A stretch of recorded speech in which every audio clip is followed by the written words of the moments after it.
What is up YouTube, and welcome to this Handmaid's Tale breakdown, recap and ending explained. For me thus far this season has been very, very good, and not since possibly the first or early part of the second season have I been as gripped with this show as I am now. The Waterfords are almost getting their just desserts, but as we saw at the end, it really is not as simple as that. Also, Elizabeth Moss really has brought it this season so far. This episode was also directed by her, and the monologue testimony was powerful, and she can portray the rage and anger June would no doubt be feeling despite escaping the evil Gilead. Now, June this episode is not only angry at Gilead and the terrible Waterfords, but she is furious at her fellow survivors, or at least some of them. We open with a support circle in the library led by Moira as Emily discusses her feelings on the eve of June's witness testimony, and June does not want to heal. She wants to bring the whole damn house of cards down. She's surprised that people are wanting to discuss feelings instead of being angry at what happened to them and trying to work towards meaningful change. This is explored in depth when Iris, an aunt in Gilead, confronts Emily at the library and wants to talk to her about what happened, is seemingly repentant for what happened and what she did.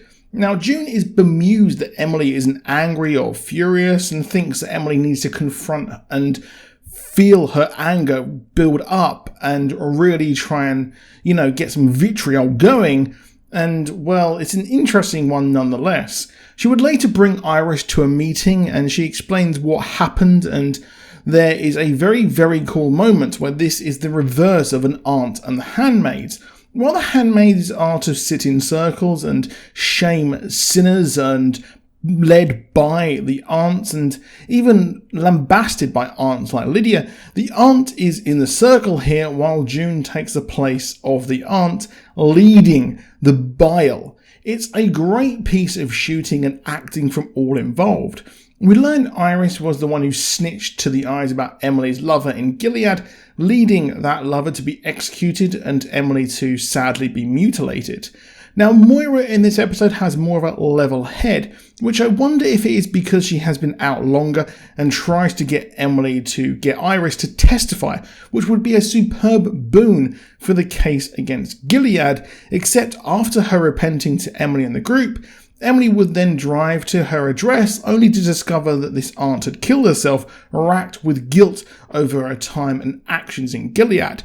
Now, this is interesting as it awoke something inside Emily and she realises that she's actually glad this aunt is dead. She wants pure revenge like others, and while Moira ends the session later, it's not going the way she thought. June stays to talk to these people who probably want a more violent resistance, I expect, as especially based on the Waterfords' PR working, it's going to be a tough fight and trial against these evil people. Now we see Lydia over in Gilead as she's becoming unhinged and violent, even striking a fellow aunt for gossiping. I imagine she thought that they were talking about her. I like the conversation with Lawrence as he says that June reflects badly on Lydia as she was under her charge, and Janine has been found in Chicago, which would then also reflect badly on her, despite Lydia saying that she was led astray. I did wonder why she was allowed to continue on, as most of the people under her charge have escaped, but of course she does have that whole uneasy alliance with Lawrence as this does continue on. Now, Janine has been captured, but Lydia knows she can easily be gaslit, which is what she's going to carry on doing. And while the new handmaids know nothing else, of course they have come of age in the awful Gilead, which makes me absolutely shudder when I think about it, the idea of June the hero could possibly bring Gilead down from the inside, as it's another idea for these handmaids to think about. However, the big part of the episode here was the testimony by June. The courtroom looked like the Starship Enterprise, but I'm just used to British courts looking like Victorian times even in 2021. Against her wishes, Luke arrived to hear the testimony, and it's felt like she has been so very, very distant since her return and she wants to spare him the story and gory details of what happened, but he wants to know it all so that they can heal together.